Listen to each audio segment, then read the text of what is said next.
Peluncuran Pekan Kebudayaan Nasional atau PKN 2023 digelar Kemendikbudristek di Museum Kebangkitan Nasional Jakarta Pusat. PKN kali ini melibatkan berbagai aspek lingkungan dan unsur, mulai dari penggiat budaya hingga masyarakat. Mengangkat tema merawat bumi, merawat kebudayaan bangsa, gelaran PKN bertujuan untuk memberikan makna dan relevansi dalam setiap aksi berkesenian dan berkebudayaan yang dilakukan dan tetap berakar pada nilai-nilai budaya serta kearifan lokal. Kalau dia lebih ke seni visual juga akan tampilkan di situ, tapi ini juga kebudayaan dalam pengertian luas ya, jadi bukan hanya kesenian, pangan masuk, ya, jadi gastronomi dan beberapa praktek-praktek baik yang berakar pada kebudayaan kita juga akan ditampilkan di situ. Rencananya, gelaran PKN 2023 akan berlangsung pada 20 Oktober hingga 28 Oktober mendatang. Masyarakat diimbau agar bisa ikut menjaga bumi dan melestarikan budaya bangsa. Dari Jakarta, Rani Sanjaya, iNews melaporkan.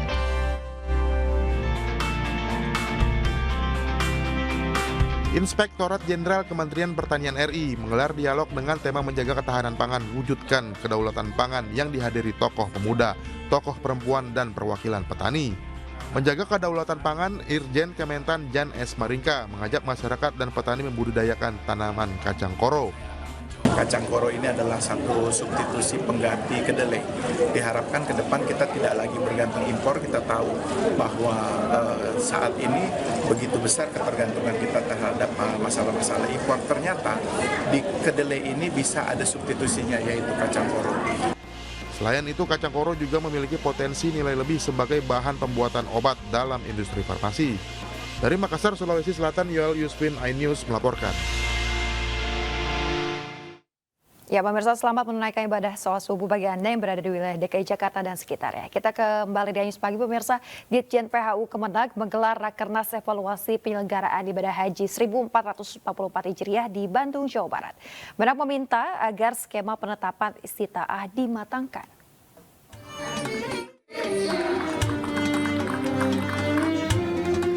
Istilah istitaah menuju kemandirian dan ketahanan jemaah haji Indonesia menjadi salah satu pemikiran yang diutamakan dalam solusi syarat kesehatan jemaah calon haji yang didahulukan.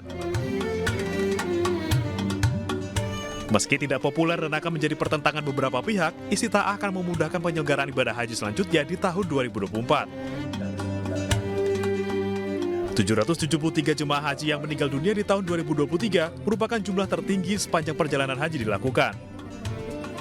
Belajar dari banyaknya jamaah yang wafat, kita ingin membalik proses. Kalau kemarin itu prosesnya lunas dulu baru cek kesehatan, sekarang cek kesehatan dulu baru pelunasan. Gitu. Jadi yang lolos kesehatan baru dia akan melunasi biaya hajinya gitu. Yang tidak lolos kesehatan ya tidak. Itu kira-kira. Terobosan kedua yang akan dilakukan yaitu meninjau ulang masa tinggal jemaah agar bisa lebih pendek, diharapkan bisa lebih menekan biaya haji. Diharapkan Ditjen PHU meningkatkan koordinasi dan komunikasi dengan Komisi 8 DPR sehingga tidak merasa kerja sendiri. Dari Bandung, Jawa Barat, Dewi Murtiningrum, iNews melaporkan. Isu stunting menjadi perhatian pemerintah pusat saat ini. Bahkan Presiden Joko Widodo terus memberikan arahan agar pemerintah, daerah, dan semua sektor terkait berupaya mempercepat penurunan stunting.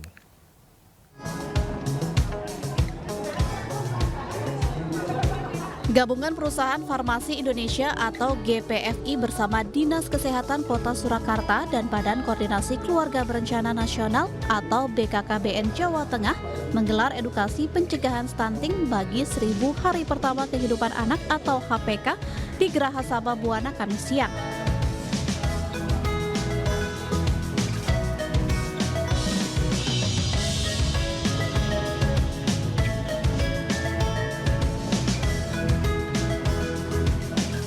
Acara ini bertujuan untuk memberikan pemahaman yang lebih baik tentang stunting dan upaya pencegahan kepada masyarakat, terutama kepada ibu hamil, ibu penyusui, dan para bidan yang memiliki peran dalam menjaga kesehatan anak-anak sejak awal kehidupan mereka. upaya penurunan stunting di Provinsi Jawa Tengah. Kita berusaha sangat-sangat keras ya. Saya kira pemerintah kabupaten kota di Provinsi Jawa Tengah juga sudah sangat bekerja keras gitu. Konvergensinya juga sudah dilakukan, kemudian pelaksanaan dari 5 pilar percepatan penurunan stunting sudah secara baik dilakukan.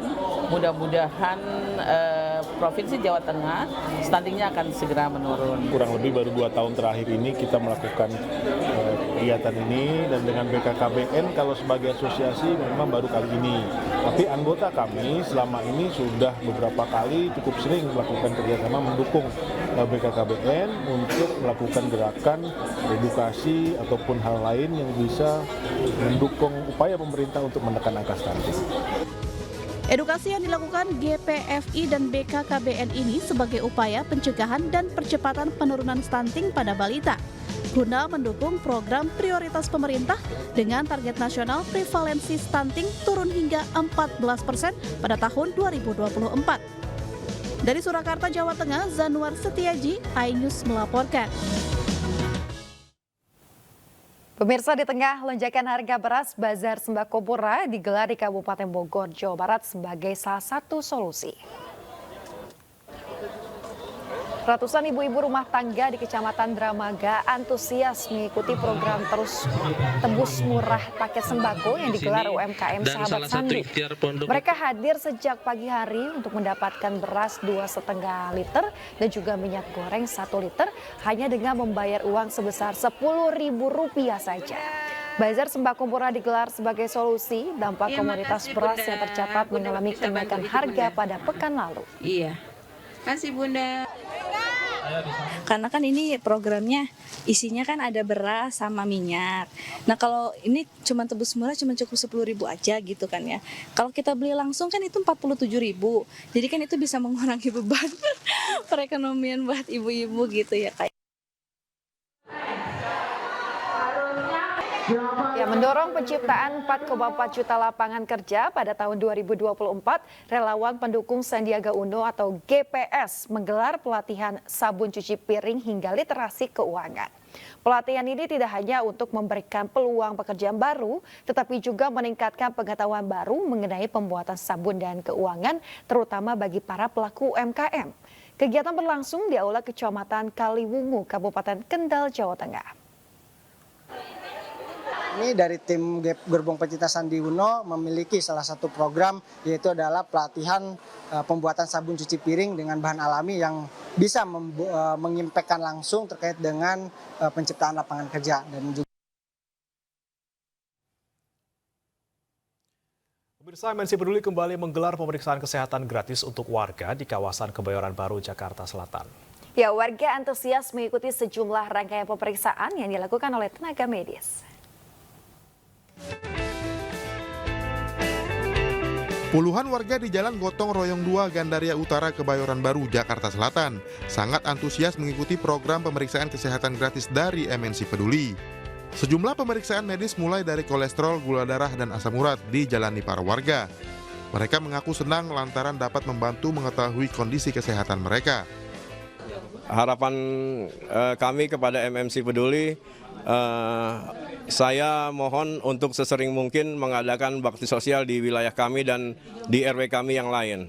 Mudah-mudahan dengan ada pemeriksaan seperti ini akan menjadi bahan renungan dan perhatian bagi masyarakat ke depan agar hidupnya lebih sehat.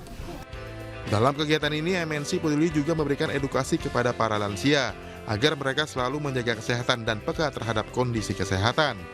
Tadi kita juga tidak menyangka ternyata masyarakat banyak yang mereka tergerak dan mereka peka akhirnya bahwa kesehatan itu mahal dan mereka mau untuk melakukan pemeriksaan ini. Dan mereka sangat bahagia dapat dukungan dari pengurus RT ya. Melalui berbagai programnya, MNC Peduli akan terus menebarkan kebaikan dan manfaat bagi masyarakat yang membutuhkan. Dari Jakarta, Irfan Hardiansyah, iNews melaporkan. Caimin diperiksa jadi saksi dalam dugaan kasus korupsi Kemenaker. Informasi lengkapnya sesaat lagi, tetaplah bersama kami di iNews Pagi.